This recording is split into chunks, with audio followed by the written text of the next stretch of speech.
ይውላችሁ ሰው ቅዱስ ጳውሎስ ምንድነው ያለ? ማንም ሰው የቆመ ቢመስለው እንዳይወድቅ ይጠንቀቅ ብሏል። ማንም ሰው የቆመ ቢመስለው እንዳይወድቅ ይጠንቀቅ። አንደኛ ቆሮንቶስ ምዕራፍ 10 ላይ የቆመ ነኝ ቁም ያለው ቢኖር እንዳይወድቅ ይጠንቀቅ። እኔ ኧረ በሉ እኔ ሃይማኖቴን አልክድም።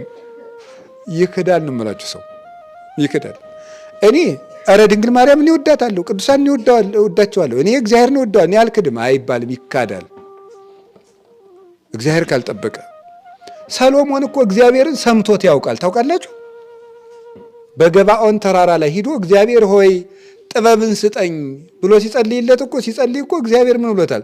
ተገልጾ ጥበብን ሰጥቻለሁ፣ ሀብትንም ሰጥቻለሁ፣ ካንተም በኋላ ካንተም በፊት እንዳንተ ያለ ሰው አይነሳም ብሎታል እኮ።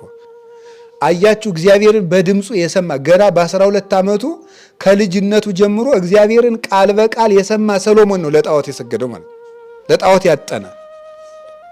እግዚአብሔርን እንኳን ተምረን ያወቅነው ቃል በቃል የሰሙትንም የሚያስክድ ማን ነው? ኃጢአት ነው ማለት ነው። ኃጢአት እግዚአብሔርን ቃል በቃል የሰሙትን እንኳን ሳይቀር ያስክዳል።